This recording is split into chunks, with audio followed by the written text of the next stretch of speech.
L'appel de l'évêque de Dapahan résonne comme le cri de Jean le Baptiste dans le désert, qui poussait des récriminations contre le roi Hérode. Un roi qui marginalisait et réprimait son peuple, n'hésitant pas à prendre la femme d'autrui. Une situation que vivent aujourd'hui les Togolais et qui interpelle le prélat. Ce dernier, dans son homélie lors de la messe chrismale, dresse le tableau de ce que fait vivre le régime de Faure-Gnassingbé aux Togolais. Dominique Guibil n'est plus à présenter. Dans son homélie à l'occasion de la messe chrismale du 27 mars dernier, transcrite par le confrère labali.com, l'homme de Dieu n'a pas hésité à épingler le pouvoir en place et à dénoncer les injustices sociales dont sont victimes les Togolais. Reprenant les paroles de l'Évangile, Monseigneur Guibil s'est indigné du sort des pauvres et des opprimés, dénonçant les conditions de vie désastreuses dans lesquelles ils sont maintenus. Il a évoqué le manque criard d'infrastructures de base telles que l'électricité, l'eau potable, les écoles et les centres de santé qui plongent les populations du pays, surtout celles de la région des savanes, dans une misère insoutenable.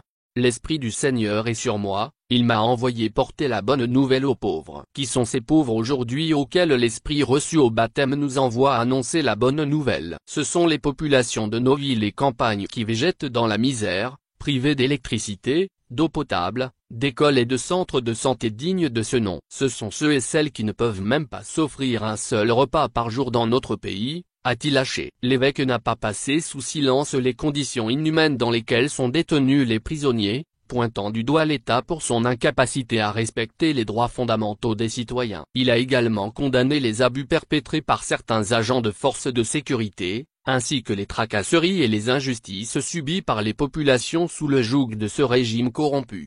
Les captifs auxquels nous avons pour mission d'annoncer la libération aujourd'hui sont nos frères les détenus dans des conditions inhumaines, qui s'entassent dans des cellules exiguës, insalubres, surpeuplées où beaucoup sont contraints de rester debout toute la nuit, accroupis, au mieux, allongés à même le sol les uns contre les autres comme des sardines dans les boîtes. Ce qui fait que chaque année, ici à Dapahan, durant les périodes de grosse chaleur comme maintenant on dénombre toujours des cas d'évanouissement et de mort par suffocation. Cette situation insupportable est inadmissible et indigne d'un État qui se veut être un État de droit. On ne peut pas traiter ainsi des humains quel que soit ce qu'ils ont fait. Aussi je lance un appel urgent et solennel aux autorités de notre pays à tous les niveaux pour que les conditions de détention soient améliorées et que la dignité et les droits fondamentaux des prisonniers soient respectés, a poursuivi l'homme de Dieu.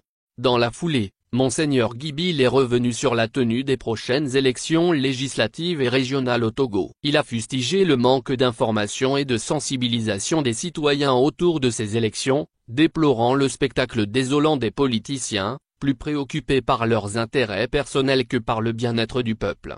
Dans l'évangile de ce jour, l'Esprit du Seigneur nous envoie d'aller dire aux aveugles qu'ils recouvriront la vue. Il s'agit là encore de nos frères et sœurs que l'on maintient exprès dans la misère et l'ignorance de leurs droits afin de les exploiter à des fins égoïstes. Bientôt s'ouvrira la campagne pour les élections législatives et régionales dans notre pays. Combien de nos citoyens savent ou comprennent vraiment ce que c'est au juste ou comment cela va se dérouler? Ce qui semble intéresser les leaders politiques et les candidats aux diverses élections, ce sont leurs postes, leurs intérêts et leurs avantages. Dans quelques jours donc, ceux-là sillonneront les coins et les recoins de notre pays avec leurs 4 signes de multiplication 4 pour soulever la poussière sur nous, pour distribuer des billets fraîchement sortis des banques et distribuer des gadgets à une population affamée, terrorisée par l'insécurité. Après ce spectacle désolant que nous allons vivre bientôt, truffé de mensonges et de promesses jamais tenues, aussi bien ceux qui seront élus que les candidats malheureux ne reviendront dans ces localités abandonnées qu'aux prochaines échéances électorales pour solliciter de nouveau le vote de ces sans-voix dont ils ne se préoccupent guère de leur sort. Le peuple togolais ne mérite pas cela, a-t-il déploré. L'évêque lance par ailleurs un appel aux citoyens,